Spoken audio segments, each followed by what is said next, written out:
Kano ke katambi omwalabikira abavubuka abali mu t-shirt eza kyenvu nga babba n'okkuba abantu ku lw'omukaga lwa wiiki ewedde. Tugambayo Kampala tubalazeeko batukidde mu buduuka bakamulalye bulaza ekatwe tubataddeko amaaso aga. Bano bwe bali bazze kubugiriza mukulembeze w'eggwanga nga gy'empapula z'okuvuganya ku kya pulezidenti w'eggwanga wamu ne ssentebe wa NRM. Mubirabye abazikuuse batantebe balina n'amaanyi. Olwaleero 16 baggiddwa ku CPS e Kampala nga bagasimbaganye n'omulamuzi Winnie Nancha bw'atyo n'abasomera emisango okuli okwekoba n'okuzza omusango okubba essimu ne ssente ku Kigozi Abdu ebibalirwamu akakadde kamu mu emitwalo 45. Bano emisango bagyegaanye. Have you understood what they've read for you? Is it true? Sereko Jamir, have you understood the offense?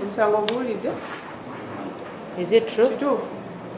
Mu bavunaanibwa mulimu n'abatawuneweza myaka 18 okuli gwe tutegeddeko erya tulinawe ne Bwambale Edgar nga bombi ba myaka 16 wamu n'omuwala Kengozi Jennifer ow'emyaka 17. Omulamuzi wa kkooti ya Buganda Road Winnie Nancha abali wansi w'emyaka 18 abasindise mu kkomera ly'abatennaggulu ate abakulu n'abasindika eruzira beebagayo okutuuka ng'ennaku z'omwezi 18 Julayi lwanatandika okuwuliriza omusango gwabwe. Ate abalala 14 baggiddwa ku poliisi ya Wandegeya nabo baleeteddwa ku kkooti ya Buganda Road okugasimbagana n'omulamuzi. Tabani bange muleete abonaabone naye nga musibira bwereere matuleta muno mutose tuwabusaati kati saawa zino watutwala tusiba. Bano omulamuzi wa kkooti ento Doreen Aine Mbabazi abasomedde emisango egigambibwa nti bagizza nga 28 June President Museveni bwe yali agenda okwewandiisa nga bagiddiza Nakasero Parish 2 okumbi n'ekitebe kya Minisitule y'ebyobulamu Christopher Lule Road ne Kyaddondo mu Kampala. Bano nabo emisango bagyegaanye. Oluvannyuma omulamuzi Doreen Aine Mbabazi abasindise ku alimanda mu kkomera eruzira okutuuka nga 16 guno okulira omusango lwe kunaatandika oluvannyuma lw'omuwabi wa gavumenti Patricia Kingiso okutegeeza ng'okunoonyereza bwe kuwedde. Wabula abooluganda lw'abantu bano abawawaabirwa okuli Brian Kisinzi ow'emyaka 19 bawanjagidde omulamuzi okuta omwana waabwe nti yakimwawako ekisumu mu Katooke munisipaali y'e Nansana ng'asuubiziddwa ssente. Omukazi yajja ewaka mbu bannange omukulembeze ajja ate mumanyi omukulembeze wakuŋŋaanidde wabaawo ssente mukitegeera kati yabagamba mbu mujje omukulembeze agenda agaba ssente z'abavubuka omukulembeze asinga kwetaaga abavubuka ne bamutwala.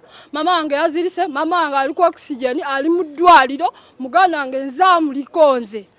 Mr. Kabanda Ajat yagenze n'akima abaana n'abafunira t-shirt za yero za NRM ne bagenda paka Kololo. Kati olwatuuse mu Kololo abavubuka olwakoze ebikolobero bye tugulira nti byakoleddwa kuba ne ku mawulire nange nabirabyeko ebyakoleddwa bo poliisi oba yaddirinze n'abakozi b'ebikolobero ne badduka mangu basobole okufuna ekibiina kye NRM abeeyita aba NRM babakwate bateeke munda kyesitegedde. Badde tusaba batuyamba abaana abo bambi si babbi baana basomero. President badde tusaba abaana baffe babate bajja nga babagamba buno president bagenda kumuwandiisa bajje balinnye bawagireko president waffe. Waliwo omukyala bamuyita kansala Alufa wa kibiina kya NRM yajja ku kyalo ng'agamba asuubiza abaana okubawa ssente bagende mu kampeyini za muzeeyi we yali agenda ofuna presidential card. Mu balala abavunaanibwa kuliko Kaziba Sadat, Odoi Martin, Sentai Martin, Katakwage Dilisa, Isimo Odundo, Salon Kafeero, Kisinzi Brian, Chambadde Jamiru, Odera Anthony, Semakula Wajina Magala, Sempija Hamza n'abalala.